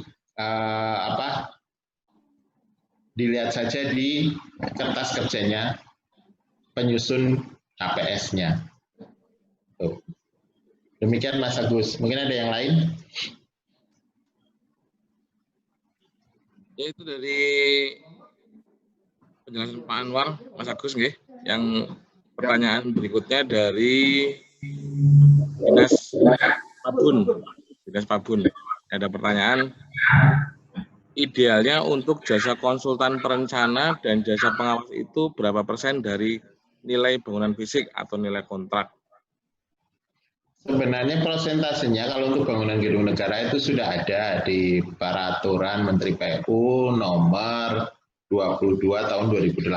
Silakan mengacu ke sana saja, mengacu ke Peraturan Menteri PU nomor 22 tahun 2018 tentang bangunan gedung negara. Jadi ada batas minimalnya seperti apa, ada batas maksimalnya seperti apa. Dan kadang-kadang kita sebenarnya hanya perlu perorangan, tapi dipaksain harus badan usaha. Sebenarnya kita hanya perlu perorangan saja, bahwa oh saya hanya perlu satu orang saja, ahli satu orang itu yang sudah bisa gitu. Tapi kadang-kadang kita enggak lah, nanti kalau enggak badan usaha enggak bisa cair, itu sebenarnya enggak itu. Nah itu sudah diakomodir di Peraturan Menteri PU nomor 14 tahun 2020 bahwa perorangan boleh, badan usaha boleh, tetapi yang untuk badan usaha seperti apa, untuk perorangan seperti apa ada di Peraturan Menteri PU. Jadi kalau untuk standarnya berapa sih? Kalau standarnya itu ya disesuaikan saja dengan Peraturan Menteri PU nomor 22 tahun 2018 tentang pedoman teknis bangunan gedung negara. Monggo silakan yang lain. Ya, terima kasih Pak Anwar. Monggo untuk peserta yang lain. Ya, terima kasih. Kami dari Dari? Oh, nggih, pripun Pak? Monggo. Iya, saya Mas Anwar, saya dari menyampaikan kembali. Suaranya kurang jelas kok ya Mas? Ini mic-nya kayaknya.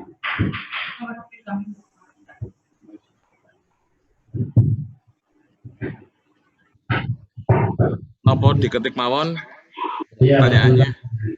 Ya diketik saja. Suaranya menggema. Oke, iya. Ini saya mau bertanya sedikit saja, tidak banyak, yang terkait dengan umur konstruksi. Umur konstruksi ini dari perencanaan biasanya dalam pembuatannya itu sudah sangat bagus ya, baik perhitungannya semua sudah sangat bagus. Namun produksinya ini banyak sekali setelah dikerjakan dalam kurun waktu yang tidak lama. Kalau rencananya mungkin dengan kurun waktu 5 tahun atau 10 tahun, dalam pelaksanaan kita di lapangan, kalau pekerjaan kita diserahkan, itu tidak dengan membutuhkan waktu yang lama. Beberapa tahun kemudian, yang 1 atau 2 tahun itu sudah terlihat ya, sudah banyak yang melepas aspalnya, barangkali seperti itu. Ini sehingga antara perencanaan dan pelaksanaan di lapangan itu jauh tidak mendekati dengan perencanaannya aja. Intinya lebih mengutamakan bagi kontraktornya atau bagi rekanan yang melaksanakan itu lebih mengutamakan keuntungan atau barangkali tidak mendasari dengan aturan-aturan atau RAB yang ada. Dengan memproduksi itu tentunya ini akan berimbas kepada aspek risiko untuk pemerintah itu sendiri. Risikonya jelas ada kerugian dengan kurun waktu itu. Untuk itu kami mohon petunjuk sekarang ini di dalam pengawasannya tentunya ini harus betul-betul melalui proses-proses atau dari awal proses pengadaan material maupun sampai pelaksanaan selesai. Karena kita bisa dibandingkan dengan kegiatan APBD dengan kegiatan swadaya, kegiatan swadaya yang tanpa perencanaan, tanpa perhitungan dengan yang matang, itu biasanya kurun waktunya itu lebih lama dibandingkan kegiatan APBD yang dilaksanakan atau dikerjakan sesuai dengan perencanaan yang cukup matang. Sehingga apapun itu bentuknya, bagi kita seharusnya mengikuti aturan yang ada. Bisa dicontohkan dari yang tadi dengan swadaya. Swadaya itu betul-betul umurnya cukup lama. Bisa sampai 5 tahun, malah bahkan 10 tahun. Kalau itu pekerjaannya pekerjaan beton, aspal, itu bisa cukup lama. Mungkin itu saja, terima kasih. Assalamualaikum warahmatullahi wabarakatuh. Waalaikumsalam warahmatullahi wabarakatuh. Waalaikumsalam warahmatullahi wabarakatuh. Nah, gimana Mas Fajar, bisa nangkep pertanyaannya enggak? Menurut saya tadi suaranya menggema sekali Pak, enggak juga begitu jelas di sini. Jadi saya mau menulis agak susah ini. Mungkin bisa dibantu diketikkan di chat untuk Cilacap Tengah. Saya tadi suaranya sampai di sini menggema banget. Ya nanti jadi pertanyaannya apa, nanti saya juga khawatirnya jawabnya juga beda lagi gitu kan. Nah, jadi kalau bisa ya diketik, monggo silakan diketik di chat room-nya aja, nanti biar kita bisa menjawab mendekati apa yang diinginkan oleh yang bertanya. Silakan Pak Cilacap Tengah untuk mengetik saja di chat room. Jadi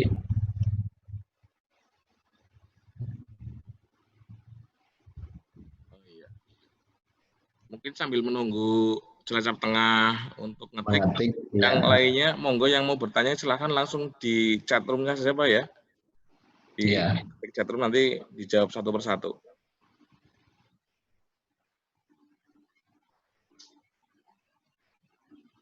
Nah, mungkin sedikit ini Pak Mas Anwar, saya akan sedikit bertanya kalau suaranya jelas ini.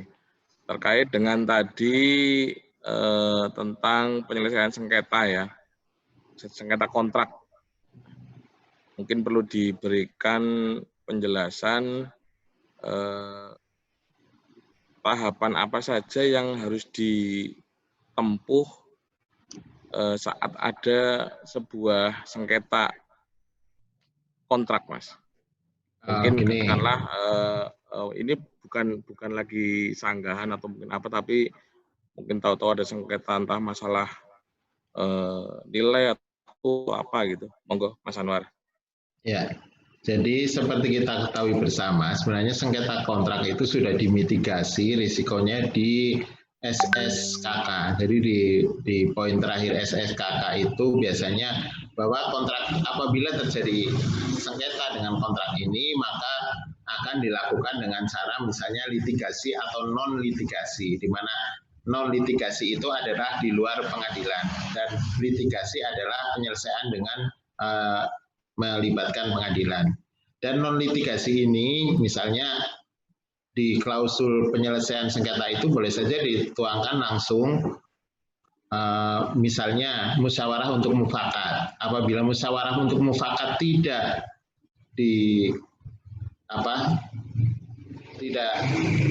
dapat ditempuh, maka boleh saja dengan mediasi, rekonsiliasi atau dengan arbitrase, itu silakan memilih. Tetapi pilihannya dulu mau lewat pengadilan atau di luar pengadilan. Kalau lewat pengadilan jelas itu adalah pengadilan perdata. Tetapi kalau di luar pengadilan itu boleh musyawarah mufakat, boleh negosiasi, boleh mediasi, atau boleh arbitrase. Dan kalau arbitrase ini juga membutuhkan waktu yang agak lama dan juga biaya yang mahal.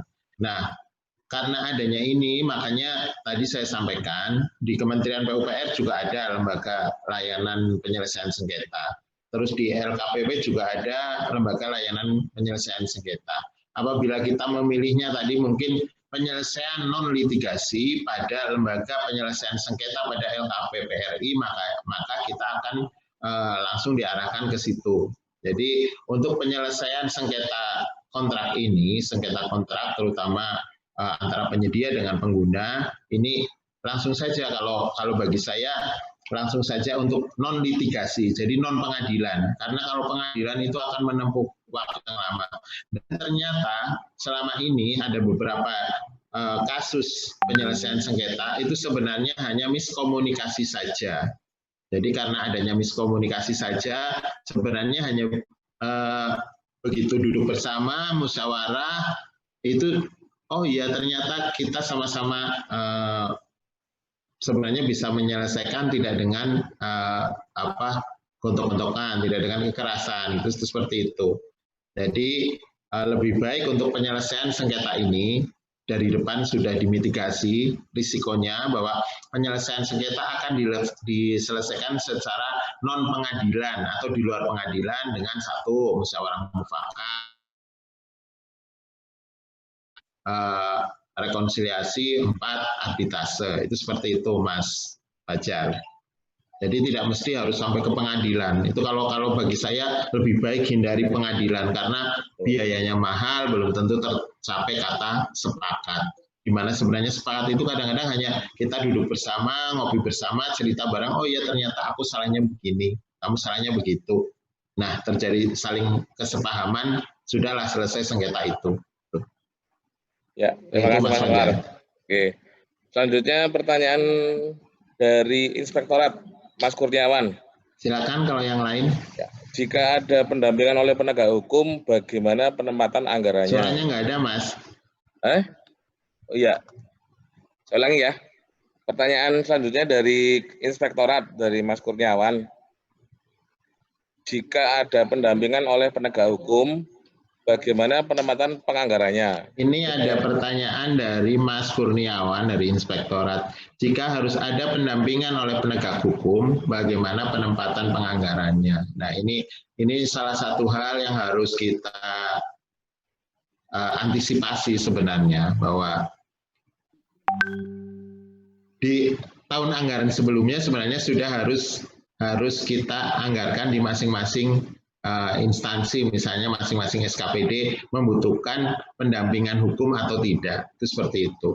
Jadi begitu dengan dibubarkannya TP4D, maka ini pengalaman saya saja di beberapa tempat di luar Cilacap, dan ternyata mereka sudah siap gitu loh. Daripada bermasalah, lebih baik mereka mengundang jaksa, mengundang polisi untuk ikut rembukan di situ, untuk memberikan masukan-masukan terkait pengadaan barang dan jasa di instansinya. Nah, itu yang kita pegang adalah nasihat-nasihat dari nasihat hukum dari jaksa, dari kepolisian, itu yang kita ini. Dan Ya samalah seperti honorarium lainnya, mungkin honorarium ahli atau apa, dan kita libatkan mereka dari mulai awal perencanaan sampai akhir pelaksanaan. Jadi memang sering kita melupakan bahwa sebenarnya kita itu butuh orang lain untuk mendampingi kita, tetapi kita lupa memasukkannya di dalam.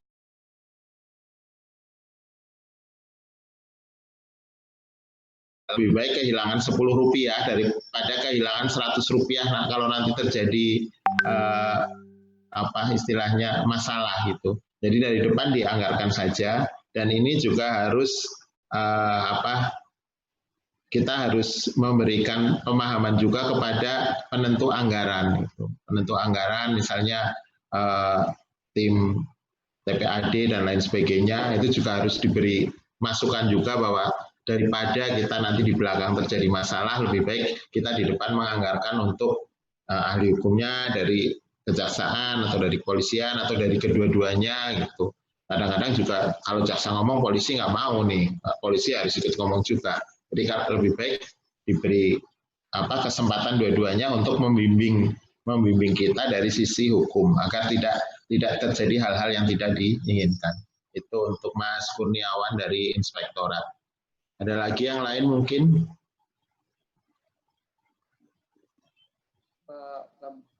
Ya, ini ada pertanyaan Mas Fajar. Dari ini Pak Emon kayaknya sudah masuk lagi. Ya, ini satu orang dari Pak Pram, satu lagi dari Pak Pram ini mau bertanya. Silakan. Monggo, Pak Pram. silakan. Masih ada. Oh, sudah lebih 1 menit, Mas. Waktunya. Ya. Berapa Pak Haji? Sudah lebih 1 menit waktunya. Kayaknya orang kumpul ya. Terima kasih. Sedikit. Pak Emon nggak ada suaranya, Pak. Ya, Bok. Oh, nggak ada suaranya?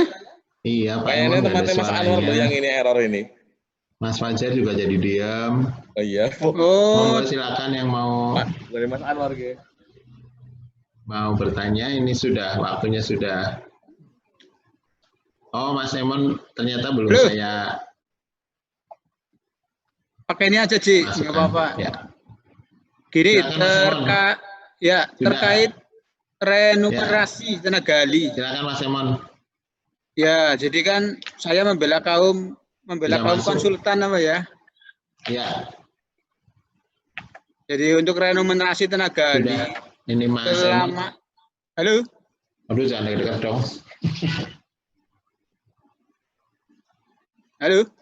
Halo, ya, halo. Ya, untuk renumerasi tenaga ahli, karena terus terang sebagian besar di OPD di Cilacap, untuk nilai pembayaran tenaga ahli untuk konsultan, itu sangat, saya bilang ya, belum standar dengan remunerasi yang ada. Sementara kita harus menerapkan standar remunerasi. Apakah ini nanti memungkinkan untuk melakukan perubahan terhadap standar dokumen atau standar satuan harga yang ada di Kabupaten Cilacap? Karena terus terang ya kalau mau dapat perencanaan yang bagus ya standarnya pun harus bagus. Pertimbangan saya seperti itu. Nah, kira-kira kiat-kiat yang ditempuh kabupaten atau OPD nanti seperti apa, Pak Haji? Matur nuwun. Assalamualaikum. Jadi begini, Mas Emon, sebenarnya kita ya agak, kalau sesuai dengan peraturan Menteri PU itu kita 0,84 dari standar nasional, 0,84% dari standar nasional. Misalnya pun kita tidak sampai 0,84 itu. Nah, ini kadang-kadang gini, saya sering melihat KAK dari teman-teman di di SKPD itu KAK-nya itu kurang ramping gitu loh. Jadi kadang-kadang tenaga ahli yang tidak diperlukan dimasukkan gitu. Nah, banyak sekali kebutuhan tenaga ahlinya, sementara kalau kita breakdown menjadi RAB itu akhirnya sedikit sekali penghargaannya terhadap tenaga ahli. Jadi kalau menurut saya kebutuhan tenaga ahlinya itu juga harus disesuaikan. Kadang-kadang kita sebenarnya hanya butuh 1 atau 2 tenaga ahli, tetapi di situ sampai 4 atau 5 tenaga ahli, itu seperti itu. Nah, dengan anggaran yang sama, otomatis kalau kebutuhan tenaganya kita kecil, itu akan menambah remunerasi, itu yang satu. Yang kedua, perbandingan antara kebutuhan personil dan non-personil, perbandingan kebutuhan personil dan non personil itu apa istilahnya itu juga harus dilihat lagi gitu loh. Sekarang ini kebutuhan non personil misalnya ATK dan lain-lain sebagainya itu bisa saja diperkecil karena kita sudah banyak yang paperless gitu. Misalnya untuk perencanaan, kenapa tidak sih kita asistensinya itu jangan di print dulu, tapi kita asistensinya dengan membawa file, membawa soft file. Itu kan berarti kita sudah menurunkan kebutuhan satu. Terus misalnya kita kan sekarang sudah tidak perlu sewa laptop karena saya yakin konsultan itu ya masih jelas punya laptop gitu kan. Nah itu juga biaya bisa ditekan lagi. Nah biaya itu yang bisa untuk menjadi tambahan bagi apa istilahnya remunerasi tenaga ahli. Terus juga tadi seperti di depan saya sampaikan, jangan terpaku bahwa konsultan itu hanya 50 juta maksimal, itu enggak. Konsultan itu bisa sesuai dengan kebutuhannya. Dan sekarang sesuai Perpres konsultan itu bisa 100 juta. Nah, itu yang bisa kita olah. Itu seperti itu. Nah, sekali lagi kebutuhan tenaga ahlinya juga harus dilihat, kebutuhan non personilnya juga harus disesuaikan gitu. Misalnya kalau pengawasan ya jelas, kalau pengawasan ada memang biaya BPM untuk mengawasi di tempat karena dianggap semua berangkat dari Cilacap. Tapi kebutuhan yang lain kan misalnya sekarang kayak dokumentasi kan kita tidak perlu harus cetak foto dulu. Cetak fotonya belakangan kan juga tidak apa-apa. Terus juga kebutuhan kertas dan lain sebagainya, dokumentasi itu bisa lewat HP. Nah mungkin nanti yang dipersyaratkan punya HP Android yang speknya seperti apa gitu. Jadi dokumen-dokumen itu semua memang sudah serba digital dan memang arahnya nanti ke sana semua. Dengan tadi adanya BIM dan lain sebagainya itu arahnya semua ke digitalisasi dokumen, digitalisasi hasil konsultan. Jadi misalnya konsultan mau asistensi, oh ini bangunannya seperti ini, tinggal paparan aja. Tinggal paparan, filenya diberikan kepada yang ahli-ahli untuk komentari untuk dibetulkan. Nah hasilnya juga lewat paparan lagi. Itu Mas. Oke, terima kasih Pak Haji. Gini aja Mas Emon. Siap. Dimasukkan ke grup aja ya. Kita diskusi di grup karena ini jamnya sudah melewati. Oke, siap. Nanti yang ada di saya nomornya masukkan grup. Iya, di grup itu aja, di grup pengelola PBJ. Nanti siapa yang berminat untuk diskusi seperti itu. Ini beberapa ada yang mau nanya lagi soalnya gitu. Oke, itu Pak Haji.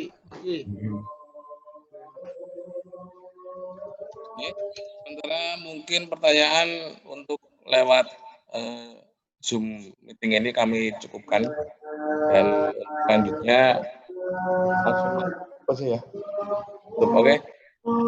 Terima kasih atas kehadiran semua teman-teman SKPD di sini dalam acara sosialisasi pengadaan barang jasa terkait dengan aturan PPKU yang terbaru. Semoga dapat bermanfaat untuk menunjang pekerja kita semua. Kami selaku moderator mohon maaf jika ada kekurangan baik waktu maupun sarana, nanti dapat dilanjut di grup pengelola barang jasa. Dapat monggo yang masih mau bertanya diinikan saja di grup, dikumpulkan di grup. Insya Allah nanti akan ada yang menjawab, terutama dari Mas Anwar. Demikian, terima kasih atas kehadirannya. Kami cukupkan sekian. Wassalamualaikum warahmatullahi wabarakatuh. Assalamualaikum.